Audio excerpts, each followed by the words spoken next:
Guys, let's talk squat today. I have my friend Kenny right here who's going to help us demonstrate the exercise, and we're going to go over the general cues and the positioning and how to do it properly. There's different ways to do squats based on the feet width, and we're going to go over just conventional squats today, about shoulder width apart. There's different variation with sumo squats, powerlifting squats with like a wide stance. We're not necessarily going to address that today, but some of the cues and the tips can also apply to the different types of squat. So I'm going to have Kenny get under the bar. So I was talking about feet width, which is one of the important things here. So I like people to squat with their feet as close as possible between the shoulders and the hips. Okay, so hips would be as narrow as someone would get, and shoulders would be as wide as someone would get, depending on their hip mobility, their body structure, because if somebody has long femurs or long torso, that's going to affect the positioning of the stance, how I'm going to want the person or the athlete to position themselves when they squat. So, Kenny's going to go about hips width apart right here, okay? The second thing we're going to look at is the foot positioning. Toe straight is what's ideal, but a lot of people have a hard time with that based on limitations in the hips or the ankles. So to facilitate things a little bit, people tend to turn the toes out when they squat, and although I'm okay with a little slight toes out when athletes squat, I don't want anything like 45 degrees out that just really exaggerate that position, and it really is just a crutch for the lack of ankle mobility or hip mobility to get in that deep position. So feet as straight as possible. If the mobility is good in the hips and in the ankles, I want feet completely parallel to each other. But I do allow about 10-15 degrees of foot rotation here. So once that's set, the other thing we want to focus on is where we distribute the weight. A common mistake with squats is to shift the weight up on the toes. I don't know if Kenny can demonstrate one of those reps maybe, is shifting the weight forward too much, where the heels are actually going to come off the ground. So I'm trying to exaggerate that a little more.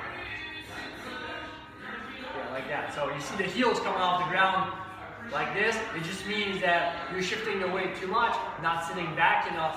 And then the opposite sometimes applies, because a lot of coaches, a lot of trainees that have some sort of lifting experience try to emphasize being on your heels or digging your heels down, which forces you to sit back more, which is good for somebody who shifts their weight forward too much when they squat, but not so much if the person already sits back too much. So let's see what that looks like. If Kenny really tries to shift his weight back as much as he possibly can, then the torso starts to come forward, because it's impossible to stay upright if we're sitting back at the same time. So that's a common flaw for somebody who would be sitting back too much. So what we want is a weight distribution between your toes and your heel that's pretty even. You want to feel the heels digging pretty hard in the ground, but the toes should be somewhat gripping the floor as well. So equal foot distribution or weight distribution on the ground. You can even like grip the floor a little bit to activate the muscles in the ankle and the feet. And that's a very good positioning right there. So that's what Kenny's doing right now. He's kind of gripping the floor just a little bit, not to the point where like his toes are curling, but enough to create stability in the ground. So a lot of movement happens from the ground up, and fixing those things, the foot position, the width of the stance, are going to be things that are really important for the rest of the movement to really just fall in place. So once we have that set up right, we can start squatting a little bit, okay? So we feel the heels in the ground, but not to the point where we're completely shifting and the toes are coming up. We don't want that at all. So do a couple reps, Ken.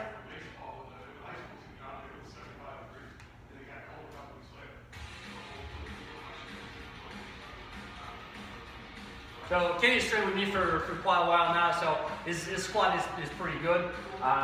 You could probably use a little bit more range of motion at the bottom, but it has improved dramatically for the past year or so. So as you go down, two of the things that are going to be important to gauge depth, and again, like another cue, is going to be the lumbar spine and how straight the back remains.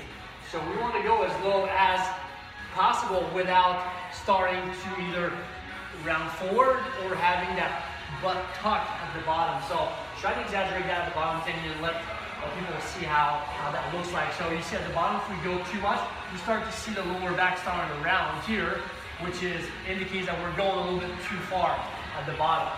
So what I use a lot is box squat, and I'll put a small box behind them, and I'll try to gauge the height of the box that the person needs at first.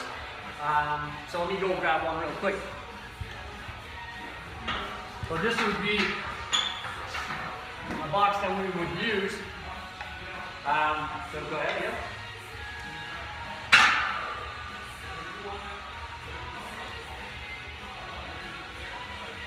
So this way here, we can gauge how low the athlete's going to go with his squat. And then for this here, Kenny would probably need just one more inch or so at the bottom to really stay in that nice position, that neutral position.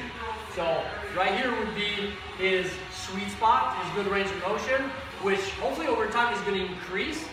But for now, I like to use this as a gauge of how low they should go when they squat. So it's going to be a light touch and go when they come back up. We're not going to sit on the box. We're not going to use it to rebound off of it.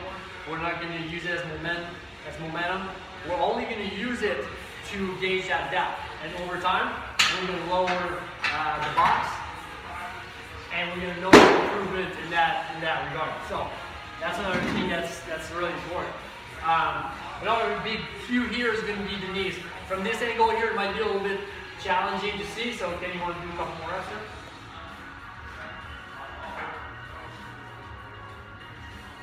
Is the knee position. So when we go down, the knee should be tracking essentially over your feet.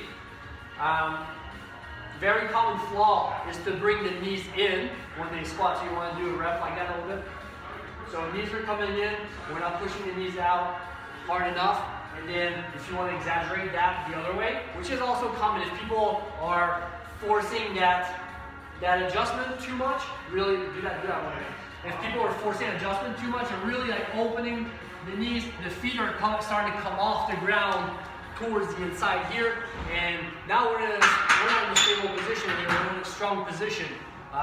So it's important to push the knees out, but not to the point where the foot position is starting to come off the ground. So it's important to keep the feet glued and grounded in the floor and making sure that the knees are tracking over the feet. So that would be the main cues and mistakes as it concerns the lower body. So if we look at the upper body and the bar positioning, so there's different bar positioning we can use. Some people like a high bar position better, some people like a low bar position better. I tend to just go with what is more comfortable for the person or the athlete in front of me. So go ahead, can you go with what feels good for you right now? And as long as we're not on that C7 vertebrae right here that's like sticking out, I'm essentially okay with most of the positions. You want the hands as close to your shoulders as comfortable. Again, we don't want any pain in the shoulders when you're holding the bar, and we don't want the posture to be affected, because sometimes if you slide your hands too close, you're going to start to tip forward, which we don't want. So as long as the posture remains good and there's no pain there, we're going to go with that. Other thing here is making sure that we're not sticking the ribs out in the front, that we're not arching that position at the top. We keep the core engaged slightly to really maintain that nice and neutral position. So do a couple more reps here. And we make sure that we hold the bar firmly the whole time. Very good. And then the last thing I like to coach is your eyesight, because that's going to guide how your head is going to position itself. So a lot of people tend to look up as they squat. So Demonstrate that, Katie, please. Here, which puts a lot of strain on the neck here, and you also lose your engagement of some of the engagement of the core because there's direct link between the interior neck muscles and your core. Those muscles are all linked together. So if you want a nice neutral spine alignment when you squat, you should make sure that your neck and your head is in that same alignment because the neck is part of the spine. So what I tell people is to let their eyes follow their movement. So on the way down, they're going to look down in front of them. Probably at the junction of the wall and the floor is usually a good cue. And then at the top, they're going to look straight in front of them. So do another one. Look at the floor, all the way down, and then look straight all the way up. And then we're remaining nice and neutral with the neck. That covers most of the cues and the flaws that I see when I see people squat and when I try to coach people squatting. So thanks for your help. Thank you. And if you have any questions, please hit me up.